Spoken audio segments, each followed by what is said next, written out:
Dumb and Dumber, I add it again. That's right, Marjorie Taylor Greene and George Santos. What are they up to? So glad you asked. The two reps have co-sponsored a bill that will prohibit publishers from providing schools with sexually explicit material. The bill, HR 863, was originally filed by freshman rep Corey Mills last week. And let's put up this tweet from Rep Mills. I'm proud to introduce HR 863 to end the sexualization of children in schools. The battlefield for the future of our society is being fought within the classrooms of America. The bill targets the left's efforts to sexualize children across the US. Now, Corey Mills was the guy that sent grenades to his colleagues and owns a tear gas company. Just thought we would remind you of that. I'm trying to understand this. They won't introduce bills to provide more funding for K through 12. They won't expand the social contract to ensure that every child in the United States of America has pre-K to 16 education minimally, but they passed this. I don't know of any schools that are trying to sexualize children. Let's go on and put that out there. This is a red herring. It is a boogeyman attempt, again, to get people all riled up. Who in the hell, okay, in their right mind, in any school system in America?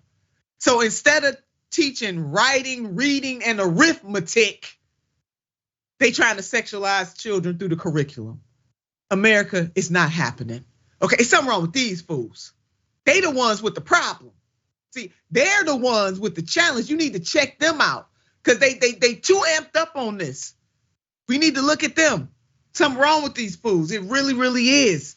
But let's look at some of the description of this bill. The purpose: to amend Title 18, the United States Code, to prohibit a publishing house from knowingly furnishing sexually explicit material to a school or an educational agency, to prohibit federal funds from being provided to a school that obtains or an educational agency that distributes sexually explicit materials, and for other purposes.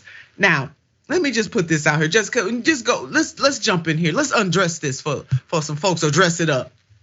Yeah, I mean, this schools are not doing this. They are not doing this. And if this is the target, sex education for high school students, you know what I mean? Like, we want our kids to be functioning at a certain level, but ain't nobody teaching no preschooler.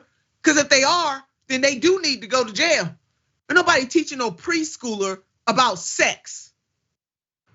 Jesus.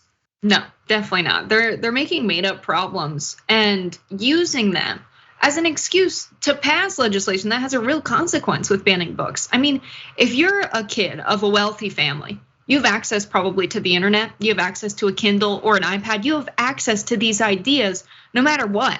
If you're a working class kid growing up in the United States, your access to books is pretty much limited to what you have in your school library.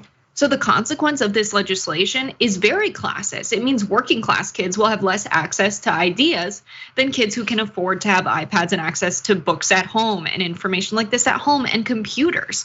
And so when you look at the list of banned books, a lot of them are books that spread ideas that challenge your thinking and make you critical of the state, of people who might oppress you. And so at the end of the day, when you think about all of the societies that have banned books in the past, a lot of them descended into fascism. And that's exactly what we're dealing with here. You're not living in a free society if ideas are limited in this way. So they're making it about the premature sexualization of kids.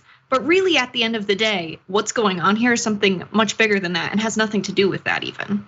No, it doesn't. It is neo-fascism in America right now, and we got to do something about it. You're absolutely right about that, Jessica. This is a sad, sad state of affairs.